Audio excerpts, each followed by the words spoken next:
Niyanig ng magnitude 6.3 na lindol ang Kalatagan, Batangas alas 7:43 kaninang umaga, kung saan naramdaman din ito sa malaking bahagi ng Metro Manila at mga kalapit na lalawigan. Ayon sa PHIVOLCS, may lalim itong 74 kilometers at tectonic ang pinagmulan.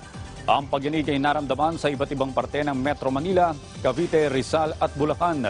Sinabi naman ni PHIVOLCS Director Renato Solidum na walang dapat ipag-alala dahil malalim ang lindol. Bagamat posible anya ang aftershocks, hindi naman magkakaroon ng tsunami.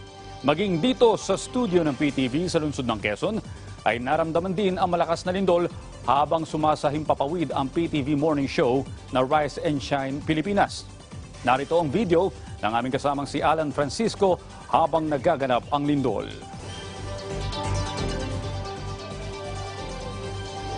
Okay, lumilindol po. Gumagalaw yung mga ilaw at mauga.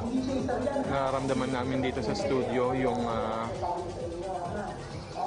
paglindol. Napapansin niyo po, gumagalaw yung mga ilaw. At para bigyan pa tayo ng detalye hinggil sa malakas na lindol, makakausap po natin sa linya ng telepono si PHIVOLCS Director Renato Solidum. Magandang umaga po, sir. Magandang umaga. Sir, kamusta po ang monitoring ng ahensya dito sa lindol?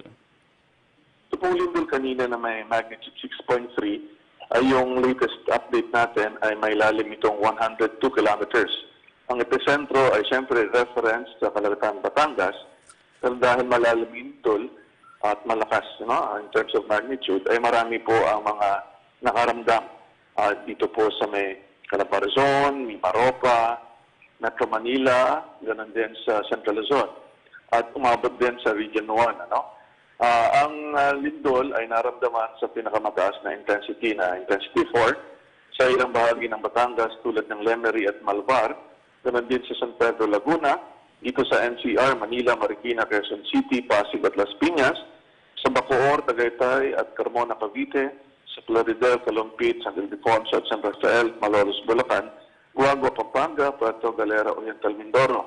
Ito pong lindol naman na intensity 4 ay hindi damaging, although marami ang makakaramdam. So wala naman po tayong na-expect na significant damage. May pangilan-ilan tayo mga aftershocks na naitala. Karamihan po dito maliliit masyado at ang pinakamataas so far na intensity, na magnitude na aftershock ay magnitude 3. Sir, may inaasahan po bang aftershocks at kung meron man, saan lugar po ito maaaring tumama? Yes naman, ang mga aftershocks ay posibleng manggaling doon mismo sa kaparehas na lugar kanina. Pero yung reference lang natin ay Kalatagan, Batangas. Nangyari na nga na meron pang maliliit na mga aftershocks na after the earthquake. Okay, Yusek, ang inyo pong mensahe sa publiko?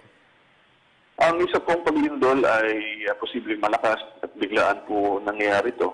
So lahat po dapat ay handang-handa at tama ang kilos kapag lumindol. Pero sa panahon ng pandemya, alalahanin po natin na pag tayo ay kailangan lumabas sa ating mga bahay at gusali, dapat nakamas. At doon sa open area na ginagawang evacuation area, dapat may physical distancing. Yung lindol kanina na nanggaling sa pagkilos along the Manila Trench ay isa sa dalawang earthquake scenario na ginagamit natin sa kahandaan dito sa Kamaynilaan at karating na probinsya. Sabihin, kailangan nating alalahanin na yung nangyari kanina ay walang epekto, walang tsunami, pero posible po na mas malakas ang mangyari sa Manila Trench. Kaya nga, dapat paalala, kahit kung may pandemya, dapat din tayo naghahanda sa mga malalakas na lindol. Okay, maraming salamat po sa lahat ng impormasyon na ibinahagi niyo, Yusek Renato Solidum, at maligayang Pasko. Maligayang Pasko din po sa inyo.